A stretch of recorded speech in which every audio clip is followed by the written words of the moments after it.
Hello everyone and welcome to Cinderful Gaming. I hope you're all doing well, I hope you're all staying safe, and most of all, I hope you're all fighting that war against the Grey.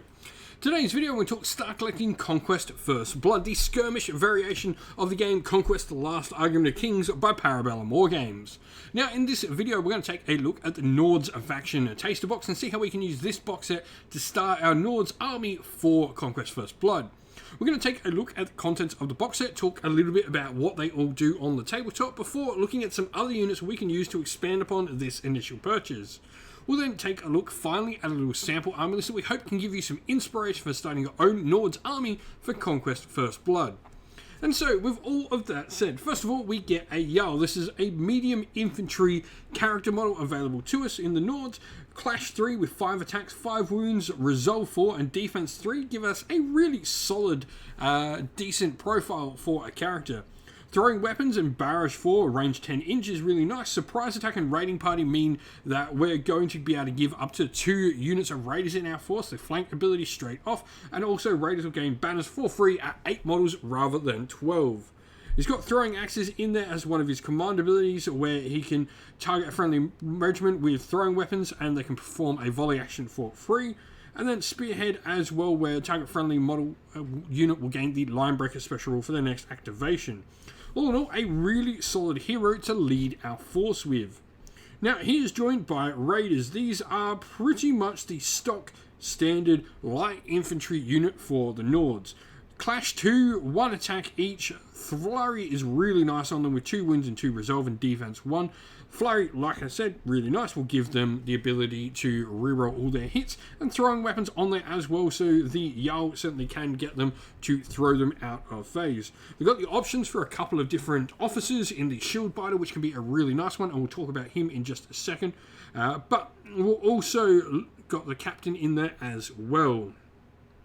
Now, lastly, we get a unit of Huskars in this. They've got throwing weapons as well, so continuing on the sort of, throwing weapons thing we can do with the Jarl. But they've got Veteran of the Raids as well, where if this army contains a Jarl or Kuyungir, then Huskars regiments always count if they're hollow within the Jarl or Kuyungir's command range, so really cool stuff there. And they've got shields for +1 defense on their front arc for defense 3.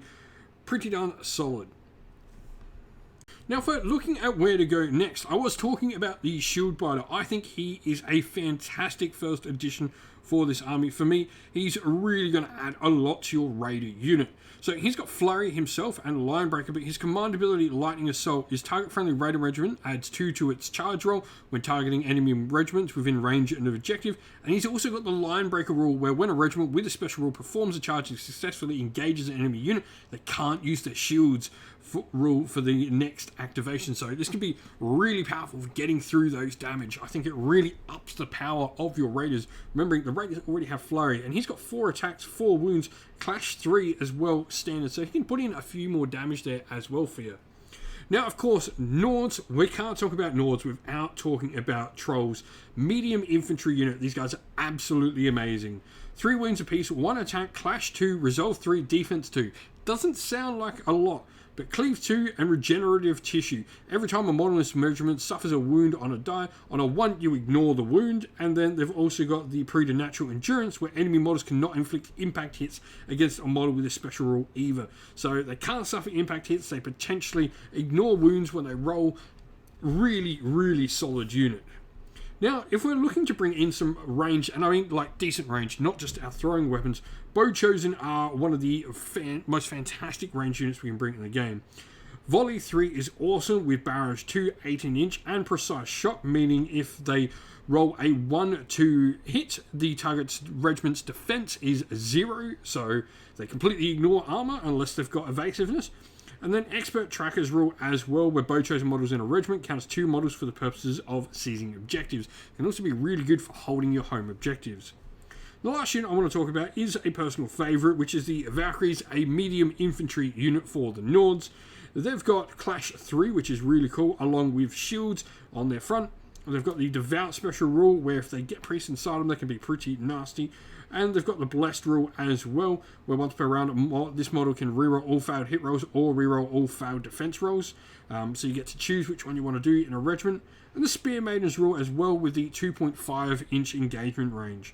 It's going to be a really nice unit to bring to the table to give you something different. They're great for holding ground, which normally Nords are, quite aggressive and quite aggro in how they like to play. And I think the Valkyries really complement that well with a nice holding unit. And so this is the sample army list we've gone for. We've got the faction taster box obviously as our core. So we've got our Jarl in here to start the force, and then 4 raiders. They're going to be joined by the shield biter. That 35 points you're spending on that shield biter just increases those raiders' ability to do damage on that charge, really allows them to be a effective aggro unit in the game. Huskars, all 4 of them in there as well, providing you with not only a decent combat unit that can move forward, but something that can actually hold objectives as well. Trolls are where we put our points though. 6 trolls, bring them into the force. This is an absolutely amazing unit. Your enemy will hate dealing with these things. They'll punch out so much and they'll take so much damage. Lastly, 4 bow chosen. Like I said, these are actually good archers in the game. There's a lot of archers in Conquest that generally don't do a lot, but bow chosen are one of those few things that will really start to do some damage. Great for pipping off heavily armored units with their ability, to completely ignore armor on their shots. If you've been playing with the Nords in First Blood though, I'd love to hear from you. I'd love to hear how you've been going and what you've been doing on the tabletop with your Nords in the game. And so that is the end of the video. We hope you enjoyed it. Please don't forget to leave a like and subscribe to the channel if you haven't already. But also, if you'd like to, drop a comment down below letting us know what you enjoyed about the video. If you'd like to come chat more with me and other members of our little community here, we have a Discord server for Sinful Gaming where we chat all things wargaming and indeed just chat a bunch of good friends all chatting there. It's really lovely. There's a link to that in the video's description. Also, if you'd like to help support the channel, the best ways to do that are linked in the video's description as well. We have our Patreon, YouTube members on there, which are great ways to help support the channel. But also, if you'd like to grab yourself some channel merch, we have Teespring and Ko-fi, both linked there as well. As a special thank you to our Patreons and YouTube members, we'd like to give them all a shout out for helping support the channel. So thank you to our Patreons: Christian Weir, Soren, Kenny Lowe, Outer Shot First, Andrew Bowen, Nathan Thee, The Rising Ape, Cure Dynamic, Anthony B, JJ Austrian, Average Wargamer, Domir, Mark Harvey, James Cater, Bloobs, Benjamin Swallows, Red Martin, Iron Grinch, Nuffs, and Nicholas Kolomos. And to our YouTube members: Green Roots Gaming, Ronya, Lochloric, The Johnny84, David Ellsworth, Wolfric Nick, Broken Chef, Ariana Edwards, Revenar, Pink Nico Fire, Robin Mankiller, Monty's Tabletop Terrain, John Castle, Davis Weir, James South, and James Tillman. Thank you all for supporting the channel. It means the absolute world and allows us to keep doing what we're doing. A special thanks as well to Lady Witchfox Art, who does all the amazing artwork to the channel, and indeed to everyone who helps come and film battle reports or helps run the Discord server. You're all amazing. Thank you all so much. Stay safe, everyone. Stay well, and most of all, keep fighting that war against the grey. Ciao for now.